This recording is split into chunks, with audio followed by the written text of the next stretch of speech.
Donald Trump est en train de s'effondrer. Pas demain, pas bientôt, maintenant, en direct.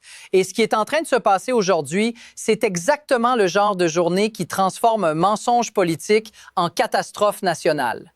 Parce que pendant que Trump se met en scène au National Prayer Breakfast, un événement censé être un moment de foi, de dignité, d'unité, lui, il arrive comme un malade. Il divague, il hurle, il ressasse, il répète encore et encore que l'élection de 2020 était truquée.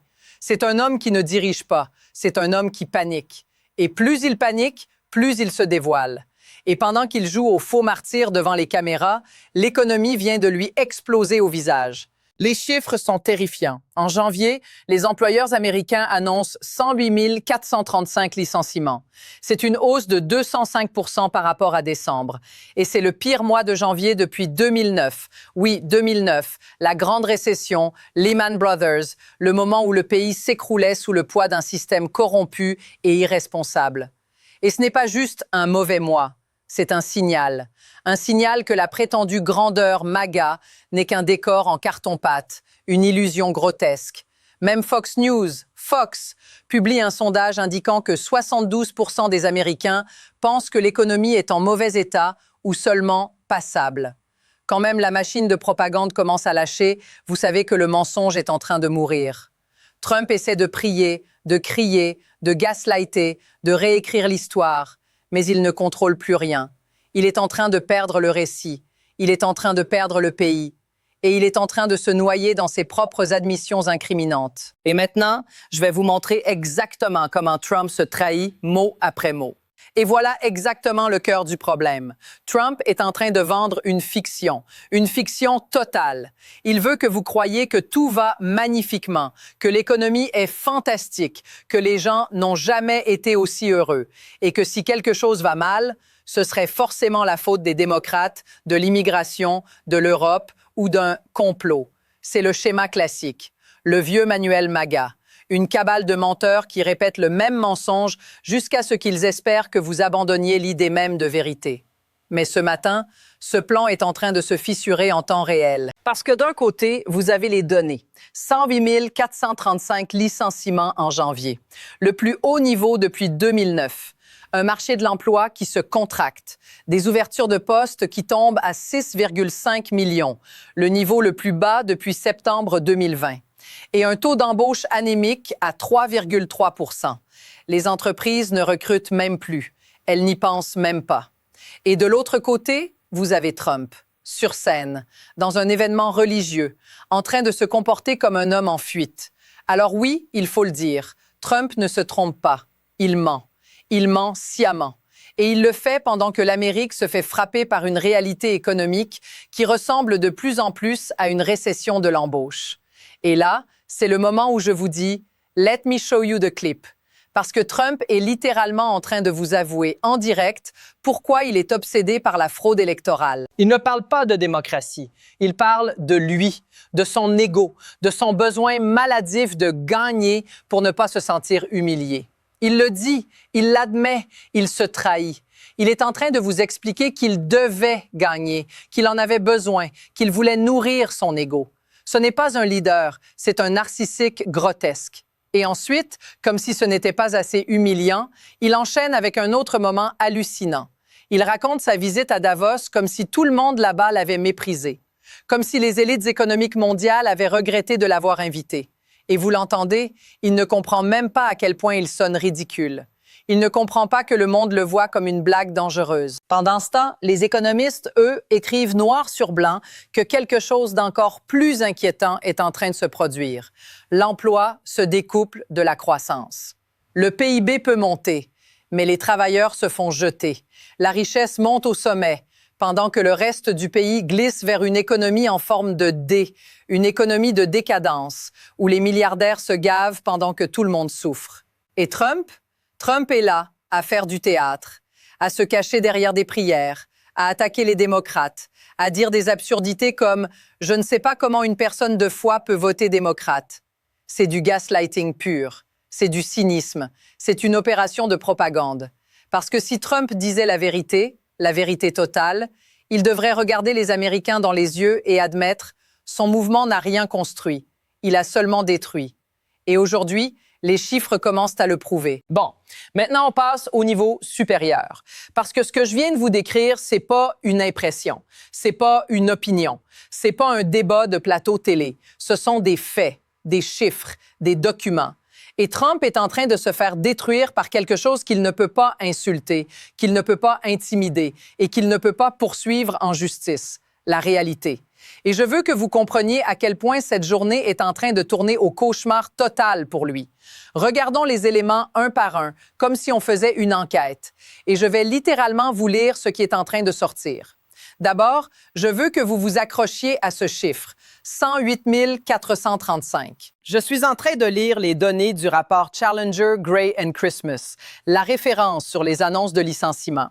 Et là, noir sur blanc, ils disent « Les suppressions d'emplois annoncées en janvier ont plus que doublé sur un an. » Et ils précisent « Le total de janvier est le plus élevé depuis janvier 2009. » Janvier 2009. Vous réalisez?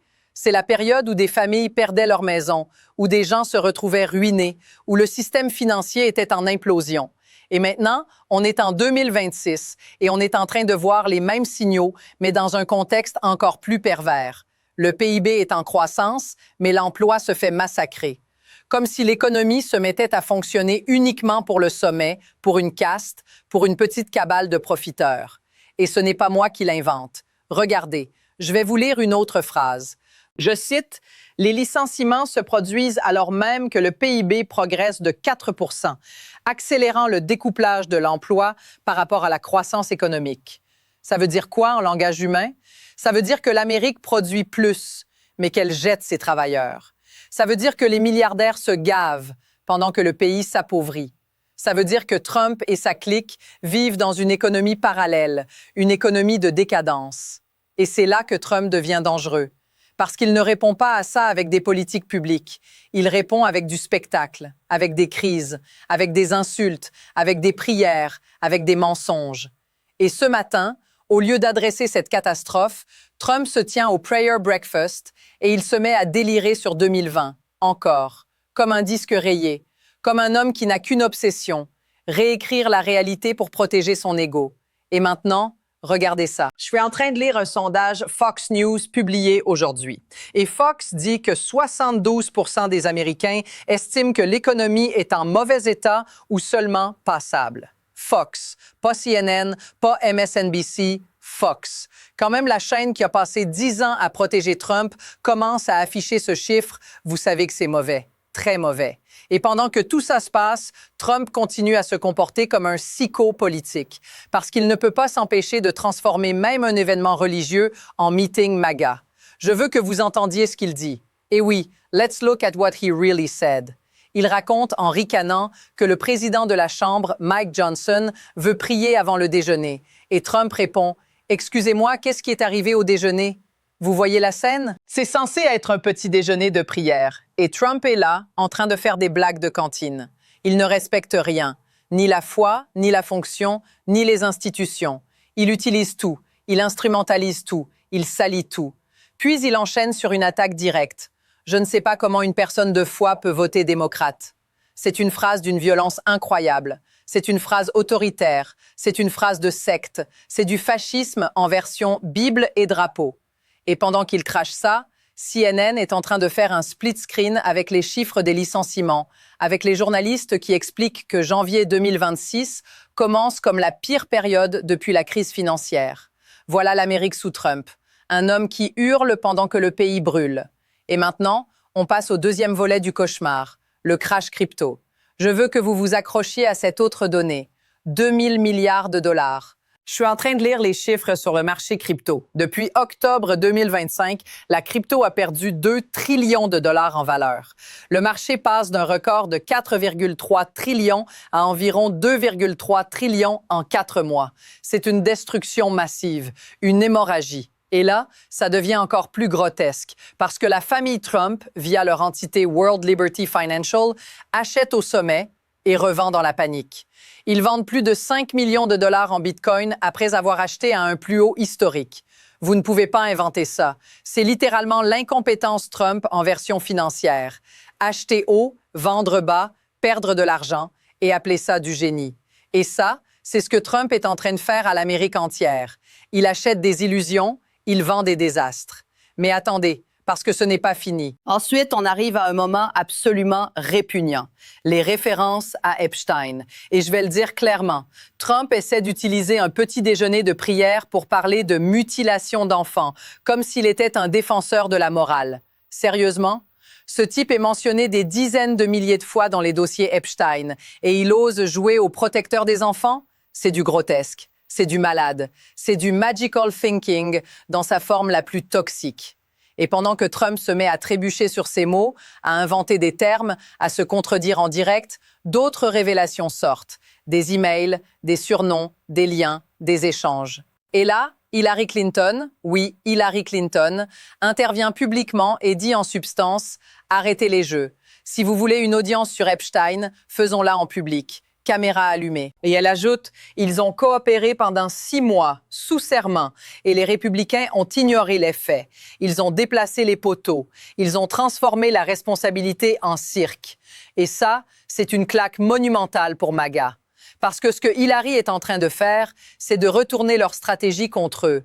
Vous voulez jouer à la transparence? Alors jouons, mais en plein jour. Et la question qui tue est là. Trump va-t-il venir témoigner? Bien sûr que non. Trump ne survit que dans l'ombre, dans les insinuations, dans les menaces, dans le bruit. En plein jour, il se désintègre. Et puis, pendant que ce chaos moral se déroule, on a un autre scandale qui ressemble à une extorsion. La possibilité que le Trésor américain soit forcé d'écrire un chèque de 10 milliards de dollars à Donald Trump. Je veux que vous entendiez ça. 10 milliards d'argent public pour Trump parce qu'il prétend que ces déclarations d'impôts ont été divulguées dans une fuite qui a touché des centaines de milliers de personnes.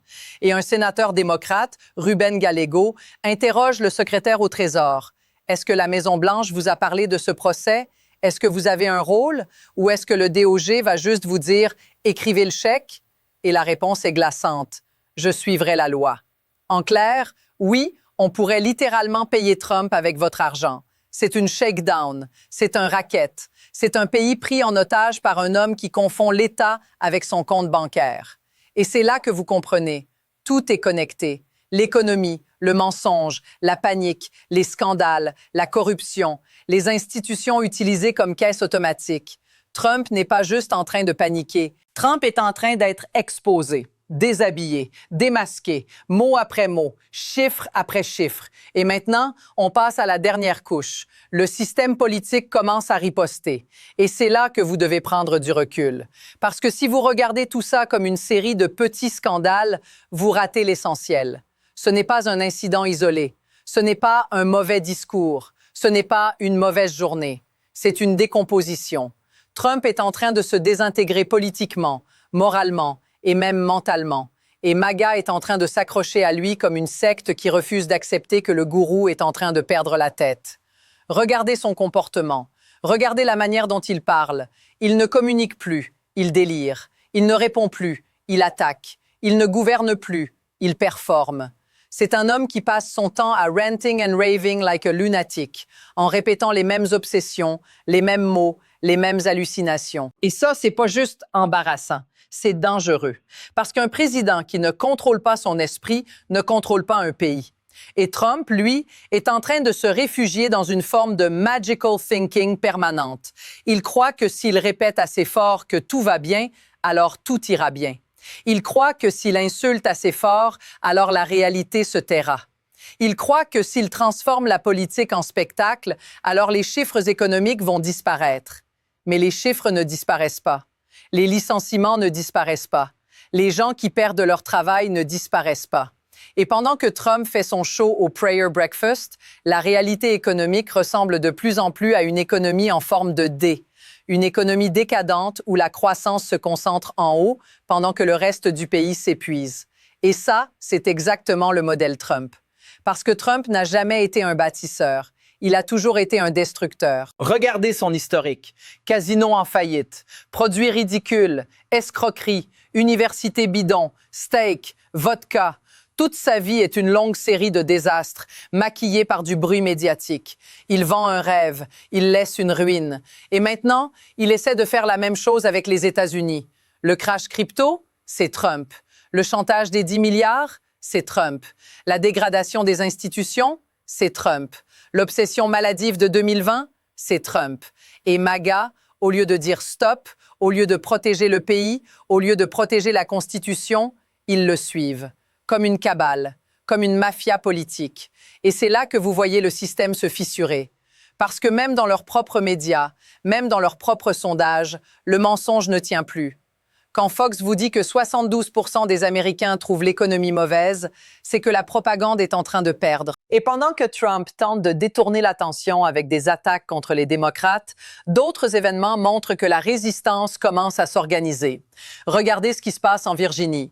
Les républicains ont essayé de truquer les cartes électorales. Ils ont essayé de manipuler le système parce qu'ils savent qu'ils ne peuvent pas gagner sur les idées. Ils savent que leur agenda est impopulaire.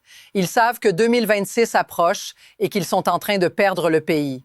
Alors que font-ils? Ils gerrymandent, ils trafiquent, ils téléphonent à des États, ils exigent plus de sièges, ils veulent plus, plus, plus. Et là, la Virginie répond non. La Virginie dit on va rééquilibrer. La Virginie dit on va jouer selon les règles de la démocratie. Ils annoncent un plan de redécoupage 10 contre 1, une carte qui rétablit le terrain de jeu face aux manipulations orchestrées par Trump et ses alliés. Et ça, c'est énorme. Parce que c'est un signal. Trump n'est plus en train de dicter le futur. Il est en train de se faire contrer. Il est en train de se faire encercler. Il est en train de perdre les leviers. Et pendant que Trump tente de se cacher derrière un décor religieux, même là, il se fait exposer. Un membre démocrate du Congrès, Jonathan Jackson, prononce une prière d'ouverture qui est en réalité une accusation morale directe. Il dit, en substance, « Cet homme a entre ses mains la vie de millions de personnes. Il peut élever le pays ou le réduire à une élégie cosmique de chaos et de souffrance. » C'est exactement ça. Parce que Trump ne gouverne pas avec compassion. Il gouverne avec vengeance. Il gouverne avec corruption. Il gouverne avec haine. Et quand un homme comme ça commence à paniquer, quand il sent que tout lui échappe, il devient encore plus dangereux. Il devient plus imprévisible, plus violent, plus autoritaire. Alors non, ce n'est pas juste une mauvaise journée. C'est un signe de fin. La fin d'un mythe, la fin d'une imposture, la fin d'un mouvement qui ne tient que par le mensonge et la peur. Et maintenant, on arrive au moment où tout se joue. Soit la démocratie réagit, soit elle se laisse voler. Et voilà la vérité nue. Ce que nous sommes en train de voir, ce n'est pas un débat politique. C'est une bataille entre la réalité et le mensonge, entre la démocratie et une cabale d'extrémistes qui veulent transformer les États-Unis en caisse automatique pour un seul homme. Trump est en train de paniquer parce que tout ce qu'il fait repose sur une illusion. Il a besoin que vous doutiez des chiffres. Il a besoin que vous doutiez des faits. Il a besoin que vous doutiez de vos propres yeux. Mais aujourd'hui, l'Amérique est en train de voir clair. Licenciement au plus haut depuis 2009, crash crypto, corruption, chantage et un président qui se comporte comme un homme instable, ranting and raving, incapable de gérer la moindre crise sans se réfugier dans la haine et le magical thinking. Et nous ne pouvons pas laisser ça continuer. Parce que la démocratie ne se défend pas toute seule. La vérité ne gagne pas toute seule. Et les institutions ne survivent pas si on laisse les pires acteurs les vider de l'intérieur. Alors, si vous voulez rester informé, si vous voulez qu'on continue à exposer ces scandales, si vous voulez qu'on mette la lumière là où ils veulent l'obscurité, hit subscribe. Faisons grimper cette communauté. Allons chercher le prochain cap ensemble. Partagez cette vidéo, laissez un commentaire. Et si vous le pouvez, soutenez les médias indépendants, parce que c'est exactement ce qu'ils veulent détruire en premier. On continue. On ne lâche rien.